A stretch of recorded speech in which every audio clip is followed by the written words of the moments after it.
आज हमारे बीच हमारे दो छोटे भाई मिस्टर हुज़ैफ़ा और साथ में हमारे मोहम्मद अज़ीज़ जो कि सऊदी अरब रियाद से आए हुए हैं, जद्दा से आए हुए हैं। बहुत ही नेक दिल इंसान हैं। तो कैसा लग रहा है अभी आपको यहाँ पे आके? 1 साल या 1.5 साल के बाद आए हैं? हमको बहुत अच्छा लग रहा है यहाँ पे आते हुए। अच्छा जी, पहले वहाँ क्या करते थे जद्दा में? यही सिलाई का काम। सिलाई का काम। तो वहाँ की ज़िंदगी कैसी है, क्या है, कुछ उसके बारे में बताएंगे सर? बहुत ही अच्छा लगा, बहुत ही बढ़िया ज़िंदगी है, बहुत अच्छा। सुकून की है। महीने कितना कमा लेते होंगे?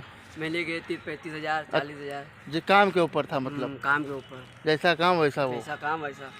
चलो बहुत बढ़िया है, अल्लाह आपके कारोबार में बरकत दे। और अब हम बात करेंगे मिस्टर हुज़ैफ़ा से। हुज़ैफ़ा बहुत ही खुश मिजाज लड़का है और ये अपने बारे में बताएगा। तो चलिए हुज़ैफ़ा, आप अपने बारे में बताएं कुछ।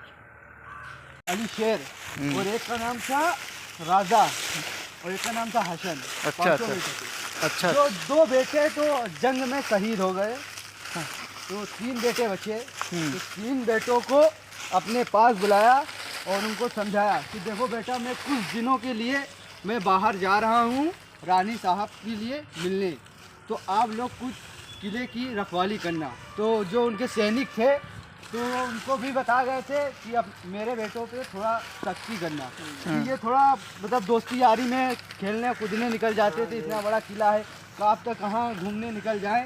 तो राजा साहब जब चले गए तो जो दूसरी पार्टी थी जंग की, तो उन्होंने प्लान बनाया कि आज रात में चोरी करना। राजा साहब है नहीं, 3 बेटे, वो तीनों बुद्धू हैं, उनसे कुछ हो नहीं सकता है। अच्छा जी।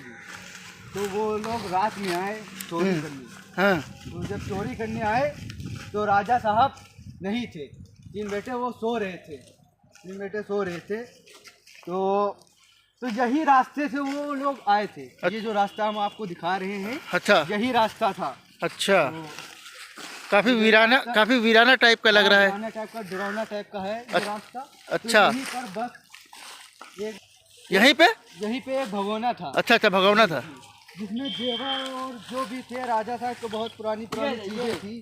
तो यही माफ करना डॉक्टर साहब, भगवना आप भूल गए शायद, उसको डेक कहते हैं। हाँ, वो डेक कहते हैं। हाँ। तो उसमें हम बोल नहीं सकते हैं, मतलब कोई बात नहीं डॉक्टर साहब, आप बोलते रहे। तो यही हम दिखा सकते हैं, यहीं पर से वो भगोना निकाल लिए गए। अच्छा। ये पूरी सुराही बनी हुई है। हाँ। यहीं से भगोना गायब हो गया। अरे जी, आपको पता नहीं लगा? जी हमको नहीं लगा। तो यही रास्ते से वो निकल गए। हाँ। और जो हमारे बाप दादा थे, हाँ। वो पहले बता रहे थे कि ये बहुत बड़ा किला था, बहुत पैसों वालों का था, राजा जो थे यहाँ के। हाँ। तो हमारे गांव वाले नहीं, जो बाहर के थे, वो इनके बारे में ना किले के बारे में जानते थे ना सुना था। हाँ। तो आप किले के बारे में हम बता रहे हैं। जी डॉक्टर बताएं। तो जब इधर किले थे, जब चोरी हुई तो इधर ही रास्ते से गए थे। अच्छा। यही रास्ता है। अरे तो यही रास्ते से गए। हाँ। कुछ लोग जंग में मर गए, कुछ लोग भाग गए। तो जो मतलब भागे, और रात भर कई दिन से मतलब उनका प्लान था कि आज चोरी करना है। अच्छा। तो यही जो सुरंग जो बनी थी, वही सुरंग के सारे वो लोग निकल गए रात ही रात। तो जहाँ पे राजा साहब को जो खजाना, जो डेक था, वही डेक में से सोना चुरा के, और रात में भी प्लान ही बनी थी। जो राजा साहब का खाना पीना जो था, वो रहन सहन था, वो मतलब इतना उनका सब VIP सिस्टम था खाने पीने का। तो रात में वो लोग खाते भी थे। खा पी के जो रास्ते में भागे, तो एक बहुत तेज क्या लेटरीन आ गई। अरे तो ये दिखा सकते हैं आपको, यहाँ देख सकते हैं। तो यही रास्ते से देखो हंसते गए हैं। ये देखिए, मतलब चोरी उससे सीना चोरी, हंसते भी गए राजा साहब वहाँ से, और यही रास्ते से होते हुए, और यही रास्ते से अपने निकल गए। अच्छा। ये रास्ते से निकल गए। तो जो हमारे बाप दादा थे, वो पहले बताते थे, जो राजा साहब थे बहुत बड़े आदमी थे। जब एक बार उनके मतलब किले में एक फकीर आया था, तो उनको वो भीख नहीं दिए थे। तो बेचारा रोकर बद्दुआ दे गया था कि जाओ आपका किला गिर जाएगा। आपके किले फकीर था, तो बद्दुआ दे के गया था। फकीर ने बद्दुआ दी थी। अच्छा। कि आप हमको नहीं दोगे, तो उनको भगा दिया था। तो वो कहा गया था आपके किले में गू ही गू होगा। तो आज आप दिखा सकते हैं, ये गू है, इधर देखो सब गू ही गू है। जी। और ये इधर आपको दिखा सकते हैं, ये सब गू ही गू है। ये देख सकते हैं, ये सब गू ही गू, मतलब सब जो, हाँ, सब बद्दुआ देखे। जी। तो जो घटना है वो सत्य पे आधारित है। जी।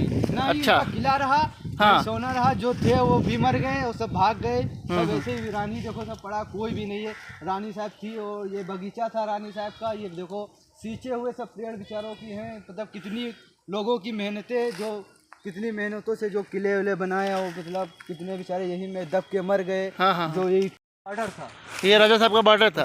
मतलब इसके पीछे जो दुश्मन थे वो उधर थे और अच्छा। राजा साहब इधर रहते थे। मतलब एक वो था हम्म। ये, मतलब एक बॉर्डर दिया गया था। तो यहीं से वहाँ से सुरंग जो बनी थी, तो रात में लोग आए, तो यहीं राती में सोनन कर गए। तो जब राजा साहब आए, मतलब अपने सफर से लौट कर, तो रात में जब बैठे, मीटिंग लगी राजा साहब की, तो राजा साहब तीनों बेटों को बैठाला और पूछा कि बेटा क्या हुआ। तो एक बेटा ने बताया कि हम तो पिताजी हम तो खेलने गए थे, और दूसरा बेटा का बताया कि हम बगीचा देख रहे थे, और तीसरा बेटा का हम तो रखवाली कर रहे थे सैनिकों की। तो बता रहे थे कि वो हाँ, तो वो सैनिक, तो कहा बेटा चोरी कैसे हुई। तो जब बेटे से राजा साहब ने पूछा, लेकिन जब तीनों के तीनों कहाँ मर गए थे, तो राजा साहब ने कहा तुम लोगों से कुछ नहीं हो पाएगा। तो राजा साहब ने खून कर बाहर से कुछ सैनिकों को बुलाया, जो बहुत अक्लमंद थे। उन्होंने एक जाल बिछाई, वही मतलब जो उनके जो लुटेरे थे उनके लिए एक जाल बिछाई। अच्छा जी, वो जाल इधरी है, मतलब कुछ गड्ढे जैसे खोद दिए थे, ऊपर से पैरा वैरा डाल दिया था कि आज भी वो लोग आएंगे। उनको लोग को पता नहीं कि राजा साहब अभी आए सफर से लौट कर, कि अभी नहीं आए। तो जब राजा साहब आ गए थे, राजा साहब को पता था, वो बाहर से उनको बुलाया। तो जब सब वो हो गया, तो रात में फिर आए। उनको लोग को ये नहीं पता थी कि यहाँ पर एक गड्ढा जैसा है, और यहाँ उस पे से पैरा रखा हुआ है। तो जब रात में वो अपने सफर से चले, वो लोग मतलब चोर लोग, तो वही में गिर कर मर गए। तो राजा साहब ने उसका दिमाग देखकर बहुत शाबाशी दी, और उसको इतना सोना और पैसा दिया कि देखो, अपने बेटों से कहा कि देख लो, इसको कहते हैं बुद्धिमान, देखो इसको कहते हैं दिमागी, इससे सीख ले लो। बस इसी वीडियो